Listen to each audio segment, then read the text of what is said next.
오늘 우리에게 주시는 하나님 말씀 함께 보겠습니다. 잠언 22장 4절에서 6절의 말씀입니다. 제가 한 절 읽고 그 다음 절 여러분들이 읽고 마지막 절 함께 말씀을 읽고 하나님 앞에 올려드리길 원합니다. 4절, 겸손과 여호와를 경외함의 보응은 재물과 영광과 생명이니라.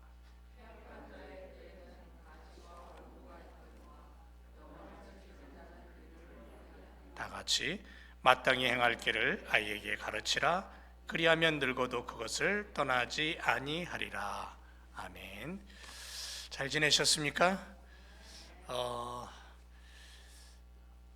한국 교회만 5월 둘째 주일을 어버이 주일로 지킵니다. 미국 교회는 없죠. 오늘 마더스데이입니다. 어머니 날입니다. 다음 달에 아버지 날이 있죠. 근데 어머니 날에는 좀 북적지껄한 것 같은데 아버지 날에는 좀 조용한 것 같아서 우리 아버지들도 좀 힘내시기를 부탁을 드립니다.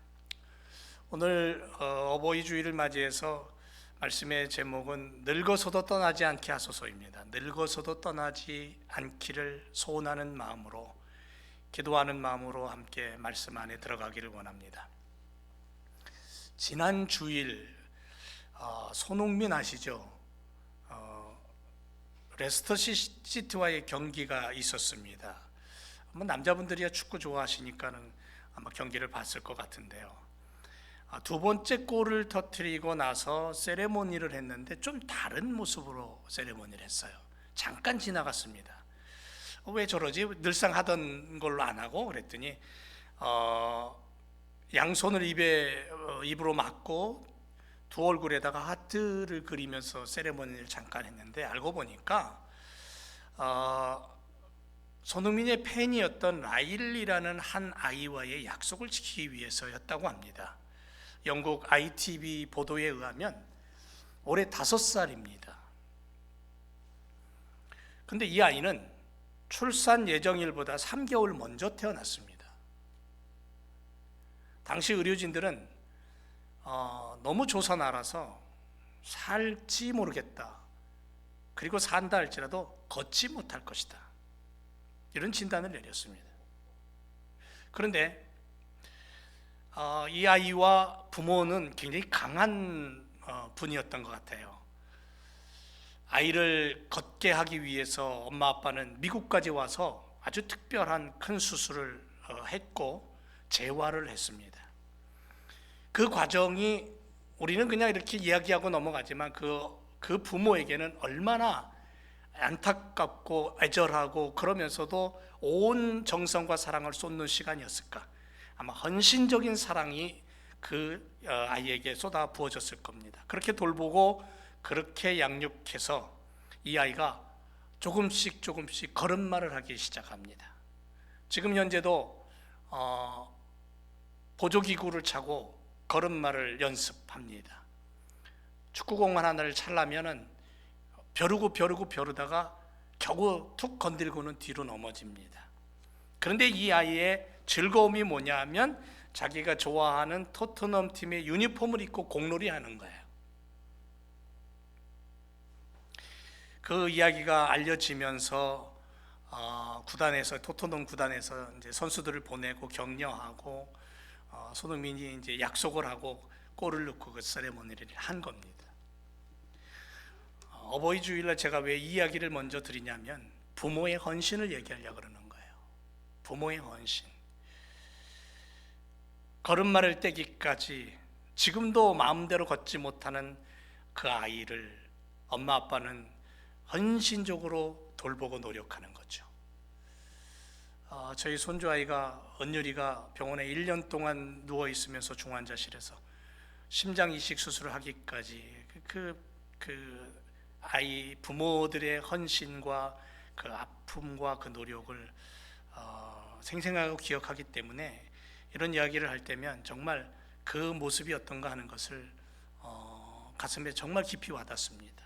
아마 우리 성도님들도 그렇게 와닿을 것 같습니다. 그래서 부모라는 이름의 무게를 측정할 수 있는 저울이 세상에 있을까? 여러분 생각은 어떠세요? 없습니다. 제가 결론 내리기로는 부모의 이름을 달아서 무게로 측정할 수 있는 저울은 없습니다. 오늘 어버이 주일이죠. 마더스데이입니다. 코로나 때문에 함께하지 못했고, 그러면 코로나 때문에 먼 발치에서 창문 너머로 바라보면서 자녀들과 인사하고 부모님과 인사하며 몇 마디 대화를 나누었고 그랬던 그 시절이 있었는데, 아마도 오늘은 가족이 모여서 어머니를 위로하면서 함께하는 시간이 되지 않을까.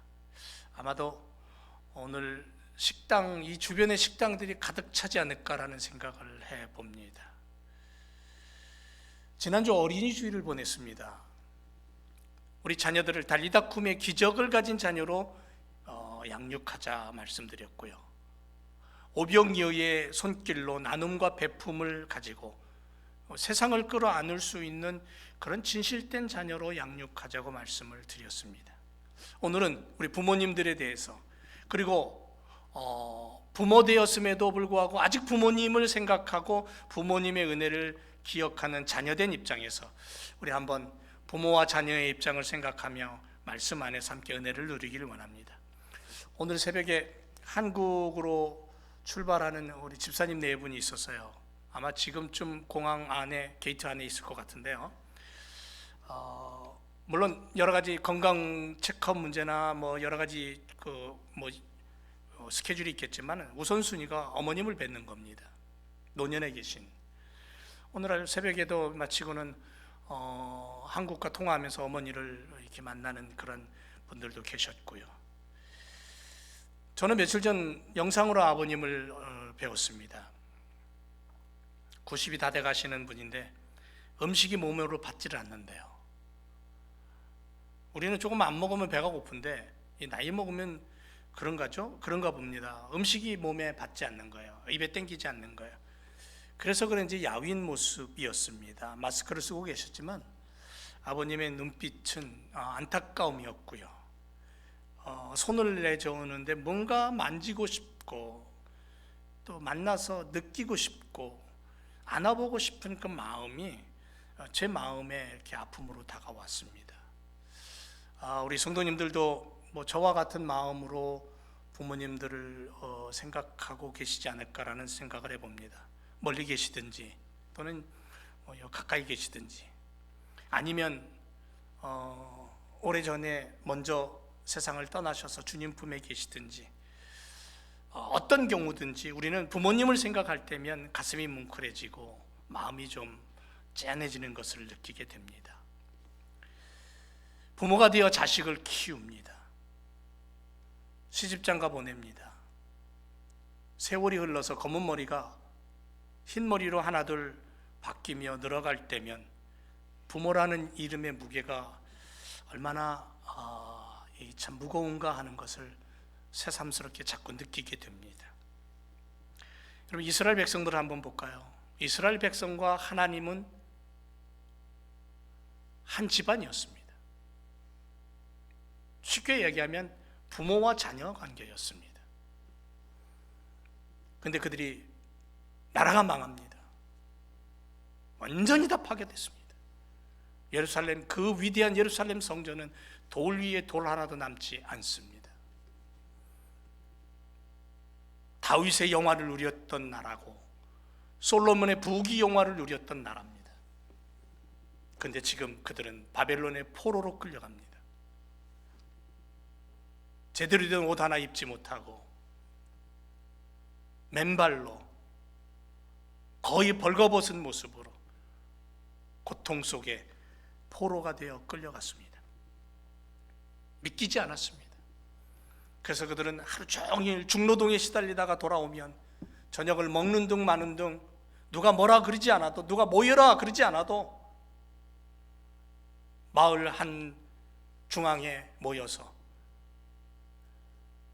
그들은 예루살렘 성 쪽을 바라보면서 하염없이 소리도 내지 못하고 울며 통곡했던 그런 포로의 삶을 살았습니다. 이민자의 삶이죠. 얼마나 고통스러웠는지 삶의 현실을 인정할 수 없을 정도로 그때 거짓 선지자들이 나타납니다. 머지않아서 바벨론은 망할 것이고 우리는 조속히 고국으로 돌아갈 것이라고 사람들을 현혹합니다. 그때 예레미야는 백성들을 향해 사랑의 편지를 보내죠. 그리고는 하나님의 뜻이 무엇인가를 이야기합니다. 절대로 거짓 선지자들의 말에 현혹되지 말아라. 70년이 차야 하나님은 너희를 회복시켜 주실 것이다라고 분명하게 기간까지 얘기합니다. 그러면서 예레미야 29장 11절 이하에 이렇게 말합니다. 나 여호와가 말한다. 너희를 향한 나의 생각은 내가 아나니 재앙이 아니고 평안이고 너희 장래에 소망을 주려는 것이다 라고 말씀합니다. 너희는 내게 부르짖으라. 와서 내게 기도하라. 그러면 내가 들을 것이고 너희가 전심으로 나를 찾고 찾으면 내가 너희를 만날 것이다 라고 그들에게 소망의 메시지를 줍니다.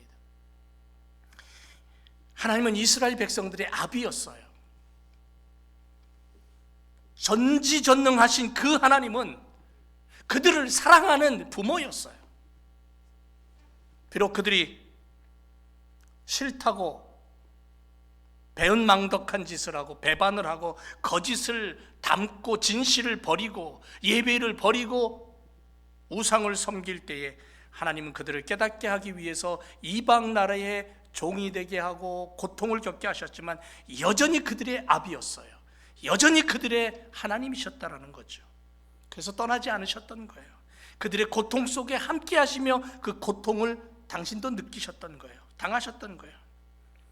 그래서 아무리 깊고 넓은 신앙을 가진 사람이라 할지라도 우리 아버지 하나님의 마음을 다 이해하지 못한다는 거죠.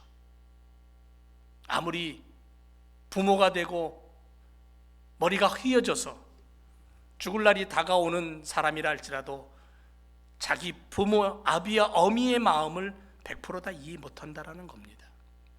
그래서 서로 믿고 의지하고 순종하고 사랑하는 것밖에는 없다라는 것을 우리는 성경을 들여다보면 들여다볼수록 부모와 자녀의 마음을 하나님으로부터 깨닫게 되는 거죠. 그래서 예레미야는 말합니다. 야, 방황하지 말아라. 포로의 땅에서 너희들 집을 지어라. 그 땅에서 마음을 안정시키고 생활해라. 올바른 가정을 만들고 너희의 자녀를 양육해라. 하나님이 어떻게 하면 복을 주시고 왜 그 복된 민족이 여기 와서 지금 노예 생활을 하며 고난을 당하는가를 그들로 하여금 깨닫게 해주어라. 그래서 그들이 하나님의 자녀답게 온전히 설 수 있도록 그들을 양육하고 훈련해라. 예레미야는 그들에게 그렇게 위로하고 있는 거예요. 그렇게 권면하고 있는 거예요. 여러분, 우리가 이민자로 살아갑니다. 얼마나 오래 사셨는지 모르겠습니다. 적어도 10년, 20년, 30년, 40년 오래도록 이 땅에서 이민자로 살았을 것입니다. 이 땅에 마음을 붙이고 일터를 다지고 집을 짓고 가정을 세웠습니다. 만약에 우리가 그렇게 하지 않고 부모된 우리들이 방황했다면, 불안 속에 살았다면 우리의 가족, 우리의 자녀들은 기쁨이 뭘고 평안이 뭐고 행복이 뭔가를 몰랐을 겁니다. 방황했을 거예요. 주님은 이 땅에 뿌리를 내리고 믿음의 가족을 이루라고 우리에게 지금도 명령하십니다. 그래서 우리는 지금도 이곳에서 노력하며 집을 가꾸고 자녀들을 대하면서 주님의 말씀으로 서 있는 겁니다. 사티어라는 사람은 가정을 뭐라고 그랬냐면 사람 만드는 공장이라고까지 표현을 했어요. 미국의 한 가정 상담 연구소에서 연구한 결과 60% 이상이 가정에서 자녀에 대한 문제를 안고 살아간답니다. 그런데 팬데믹 이후에 이런 문제는 더 커졌다는 거죠. 이민 생활하는 우리의 가정도 예외는 아닙니다. 생활의 안정을 찾으려고 밤낮 투잡 뜨리잡 아메리칸 드림을 꿈꿔가면서 그렇게 열심히 땀 흘렸는데 그러는 동안 자녀들은 엉뚱한 길로 접어들었고 방황하는 아이들을 보게 됩니다. 물론 아이들 나름대로 꿈이 있고 스타일이 있어서 일찌감치 자신의 달란트를 기억하고 깨닫고 그 길을 가는 아이들이 많습니다. 근데 대도시에 가보면, 대도시 예를 들면 많은 한인의 청소년들이 마약에다가 알코올에다가 갱단에 들어가고 밤을 지새면서 PC방에서 지내고 방황하는 모습들을 너무 많이 봅니다. 때로는 아무도 없는 집에 들어와서 냉장고 음식을 꺼내 먹습니다. 라면 하나 끓여 먹습니다. 라면에서 따뜻함을 느끼지 부모의 가슴 속에서 따뜻함을 못 느끼는, 그렇게 성장한 아이들이 이 땅에 살아간다면 어떤 사회가 펼쳐질지 우리는 참 가슴이 아픕니다. 제가 LA에서 한 5년 살면서 이런 모습들을 너무 많이 봤기 때문에 그래요. 여러분, 팬데믹 길어지면서 가정에서 부모와 자녀들이 함께 생활하는 시간이 더 많아졌잖아요. 근데 이상하게도 어머니와의 대화 시간은 늘어났는데 아버지의 대화 시간은 더 줄어들었대요. 부부간에도 이제는 집안에서 어떻게 합니까? 조그마한 집안에서 이제는 부부간에도 카톡으로 뭐 좀 갖다 줘, 물 좀 갖다 줘, 이런다는 거죠. 제 얘기가 아니고 뉴스에 그렇다니까요. 그런 시대에 살고 있습니다. 대화가 더 없어지는 거죠. 한 번 포옹을 경험해보지 못한, 한 번도 허그라는 것을 경험해보지 못하고 가슴의 따뜻함을 느껴보지 못한 아들과 딸들이 자라서 아버지가 되고 어머니가 되었을 때에 그들이 자기의 자녀들을 향하여서 얼마만큼 가슴의 따뜻함으로 허그하고 그들을 양육할지 물음표가 던져지는 시대에 살고 있습니다. 윽박지르고 구타당하고 부모와의 관계 속에서 금이 가서 그렇게 자라난 아이들이 배운 것을 자기가 낳은 자녀들에게 그대로 대물림하고 있는 현상을 우리는 우리 주변에서 보게 된다는 거죠. 우리 동네 말고요, 믿음을 떠난 사람들의 가정 속에 그런 일들을 우리는 수없이 보게 되는 거죠. 그래서 우리의 가정 속에 뭐가 필요하냐면 말씀이 필요한 거예요. 말씀 안에 들어오면 하나님의 사랑이 자녀들에게 물려지는 거예요. 보여지는 거예요. 본문에서 솔로몬은 밭에다가 씨를 심고 물을 주듯이 부모가 해야 할 일이 무엇인가를 가르쳐주고 있습니다. 우리의 자녀들에게 심고 물 주어야 할 것이 무엇인가를 가르쳐주고 있습니다. 부모의 자세, 자녀의 자세를 말씀 안에서 깨닫게 되는 거죠. 뭐냐면 겸손과 여호와 경외함으로 가르치고, 자녀는 겸손과 여호와 경외함을 가지고 자라나라는 거예요. 진심으로 그를 경외할 때에, 겸손한 마음으로 하나님을 바라볼 때 하나님 복 주신다라는 거죠. 자녀들에게 겸손의 사람이 되게 해야 된다는 것은 부모에게 있어서는 굉장히 큰 숙제입니다.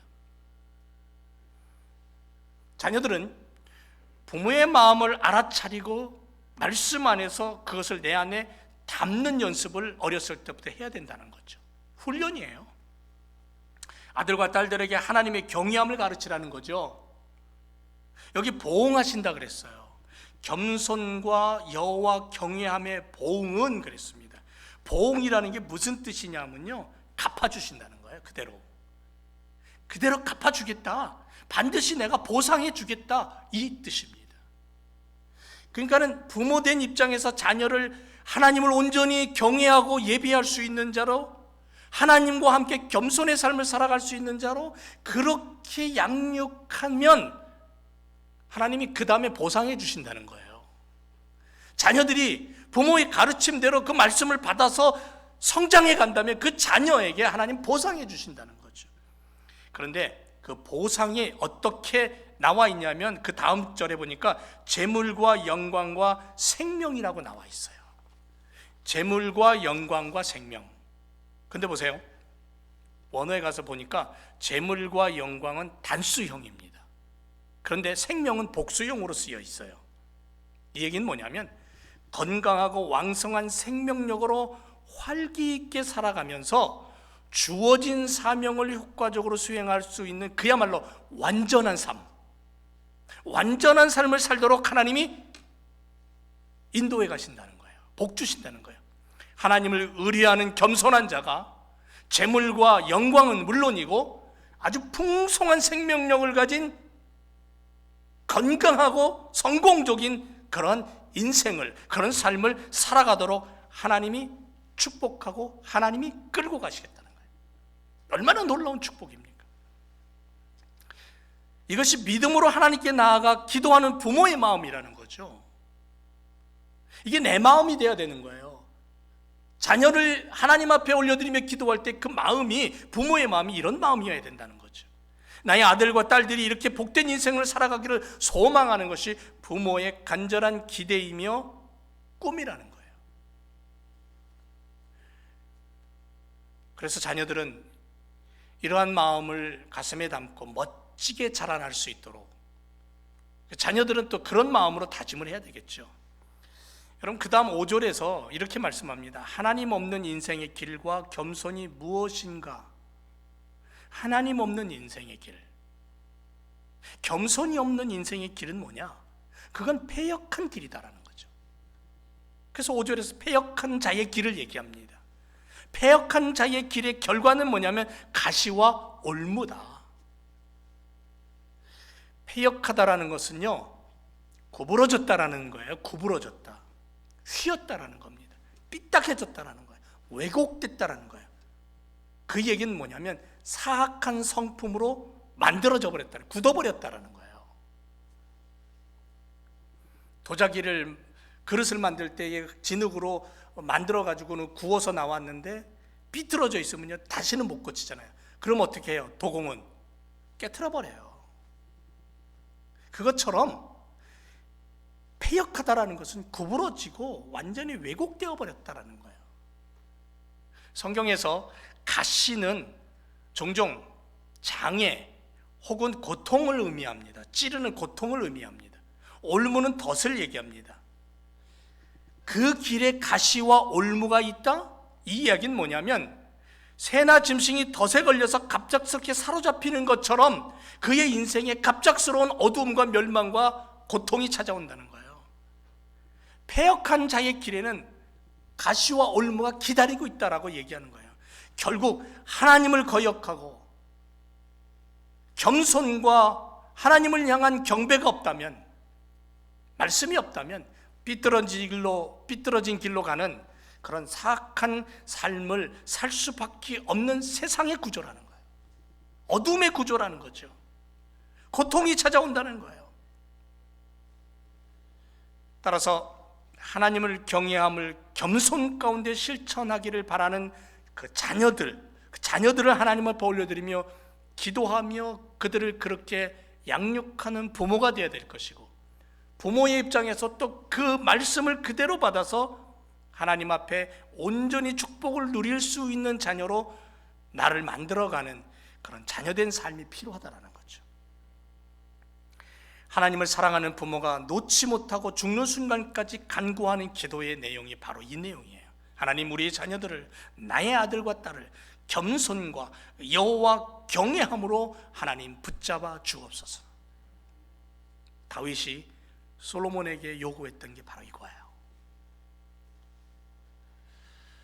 우리의 자녀들이 패역과 가시와 올무에 빠지지 않고 자신들의 영혼을 지키는 삶, 하나님이 복 주시기를 원하는 삶, 거짓과 멸망과 죽음의 길로 들어서서 방황하며 그 미로 속에 빠져서 배회하는 인생이 아니라 하나님 주신 그 길을 온전히 바라보고 그 길로 빛된 삶을 살아갈 수 있는 그런 자녀로 우리가 만들어가고 세워가고 양육해가고, 자녀들은 또한 그 부모의 그 마음의 기도가 그의 삶 속에 그대로 실천되기를 바라는 마음으로 온전히 하나가 되는 우리의 가정, 우리의 교회가 되기를 주님의 이름으로 축원을 드립니다. 또 하나, 솔몬이 뭐라고 얘기하냐면요, 행할 길을 가르쳐라, 가르침 받은 대로 행하라, 이렇게 이야기하고 있는 거예요. 마땅히 행할 길을 아이에게 가르치라. 그리하면 늙어도 그것을 떠나지 않는다. 여러분, 여기서 마땅히 행할 길이란 뭐냐면요, 길의 입구를 따라가라는 거예요. 구멍 뚫어서 다른 데로 가지 말고, 담 넘어가지 말고, 사람이 마땅히 따라가야 할 의로운 삶의 태도와 방식이에요. 솔로몬은 자녀들에게 지혜로운 삶, 여호와를 경외하는 삶이 바로 의로운 삶의 길이다라고 분명하게 얘기하는 거예요. 이것은 하나님께서 이스라엘 백성들에게 명령하신, 모세를 통해 명령하신 율법과 규례예요. 왜 북쪽 이스라엘이 망했습니까?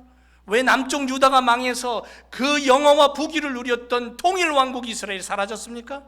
결국 하나님의 율법과 규례를 어겼기 때문에 그래요. 벗어나서 그런 거예요. 따라서 자녀들에게 가장 먼저 가르쳐야 할 것은 뭐냐면 바로 이걸 가르쳐야 되는 거예요.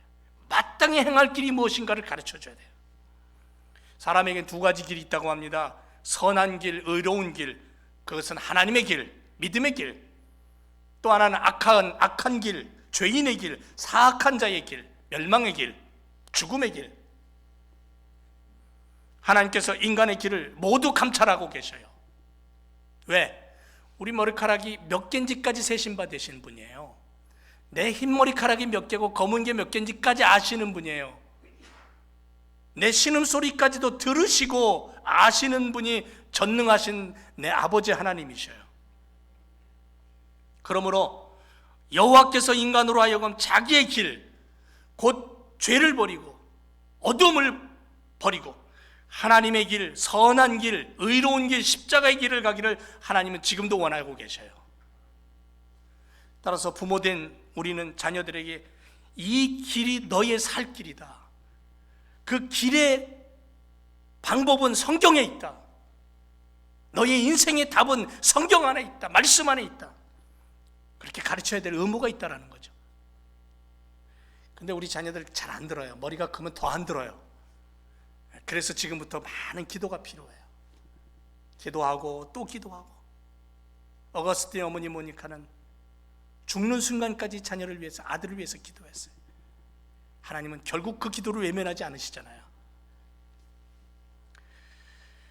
가르친다, 이게 무슨 뜻이냐면요, 한학이라는 단어로 쓰여 있는데 시작한다, 무장시킨다, 이런 뜻이 있어요.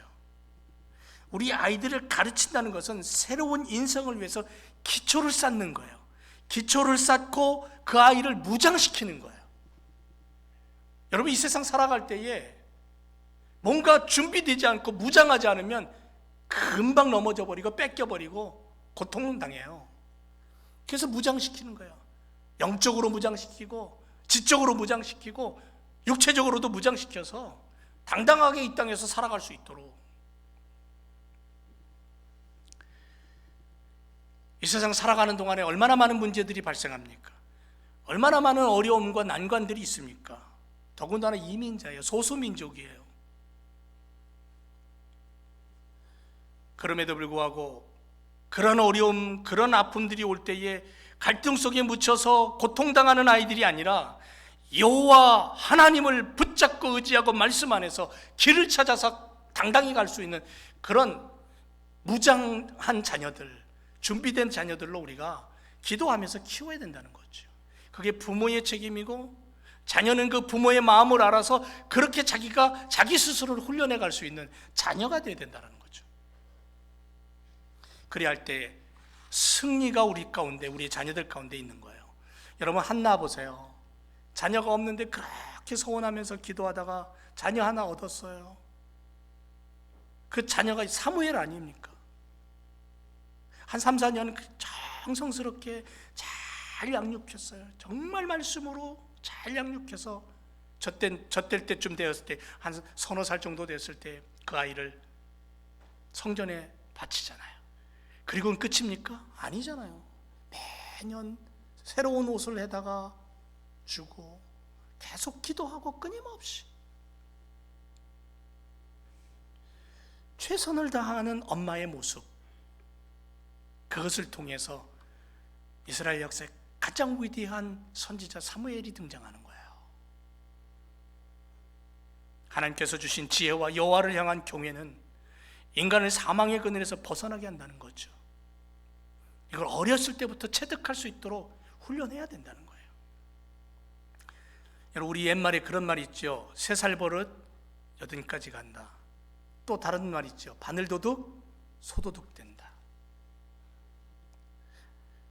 우리 자녀들을 어렸을 때부터 어떻게 양육하고 훈련시키고 어떻게 사랑해야 되는가를 우리는 말씀 안에서 붙잡고 기도하는, 그리고 그렇게 훈육하는 부모가 되어야 될 줄로 믿습니다.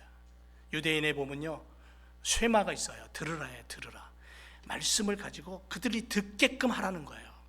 초대교회는 파이데이아라 그래서 양육하라는 거예요. 뭘로 양육해? 말씀으로 양육하라는 거죠. 말씀을 듣든지 안 듣든지 심어주라는 거예요. 그리고 끊임없이 기도하라는 거예요. 그러면 어떻게 돼요? 그렇게 양육하는 교회, 그렇게 훈련하는 가정을 통해 우리의 자녀들이 이 땅에서 온전한 하나님의 자녀로 서는 거예요. 그러면 성경의 결론은 뭐예요? 오늘 말씀의 결론은 뭐예요? 늙어서도 그것을 떠나지 않는다 그랬어요. 늙어서도. 비록 젊었을 때 세상으로 나가서 방황하는 시간이 있을지 몰라도 결국은 돌아온다는 거예요.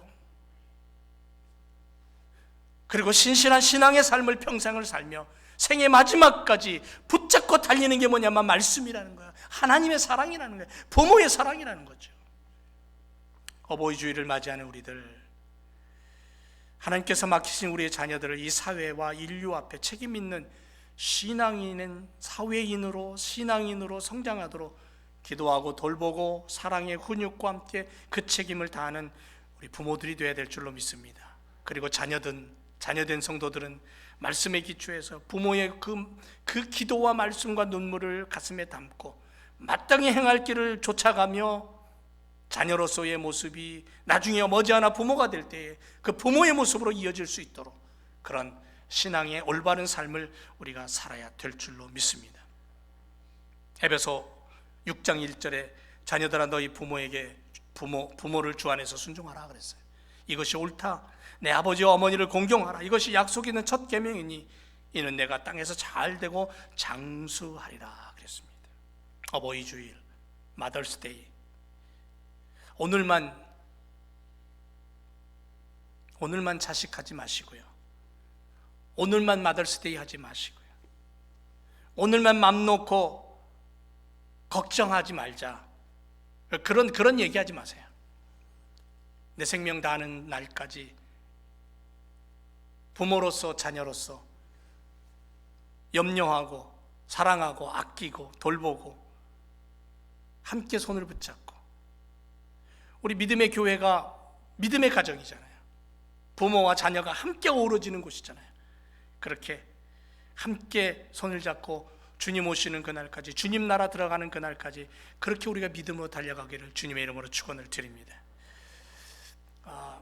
쪼글쪼글해지는 손을 이렇게 가끔 우리 연세 드신 분들, 권사님들, 집사님들 손을 만질 때면요, 그 세월이 느껴져요. 가슴이 찡해 옵니다. 십자가로 모인 교회 공동체 아닙니까? 주님의 목숨으로, 피 흘림으로 하나 된 우리 믿음의 공동체입니다. 이 안에는 부모도 있고 자녀도 있고 또 부모도 있고 자녀도 있습니다. 오늘도 아침에 보니까 꽃을 달아준다고 아이들이 모여가지고 앞에 모여서 꽃 달아주고, 어떤 녀석은 모자에다가 쭉 달고 다니면서 오니까 딱 빼서 하나씩 딱 주고, 이런 모습들이 얼마나 좋지 않아요? 감사하잖아요. 가능하면 더 많이 나왔으면 좋겠는데. 그래서 부모와 자녀가 행복으로 가득 넘치는 그러한 믿음의 교회, 그리고 우리의 가정이 되기를 주님의 이름으로 축원을 드립니다. 기도하겠습니다. 하나님, 여기 부모가 있습니다. 그리고 여기 자녀가 있습니다. 그리고 여기에 하나님의 가족들이 모였습니다. 한 식탁을 대합니다. 한 공동체로 하나님의 나라 백성임을 고백합니다. 세상은 어둡습니다. 방황합니다. 어두움과 죄악이 너무 커서 그것이 참인 것처럼 느껴질 때가, 그렇게 착각될 때가 많은 세상입니다. 이 세상을 살아가는 우리들에게 하나님 오늘 말씀처럼 믿음을 주옵소서. 온전히 하나님을 경외하며 겸손하게 살게 하옵소서. 우리의 자녀들에게 마땅히 행할 길을 가르치며 늙어서도 그것을 떠나지 않는 그러한 믿음의 삶을 하나님 허락해 주옵소서.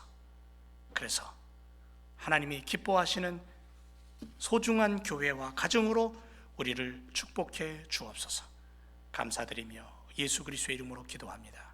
아멘. 305장 찬송 드리면서 주님 앞에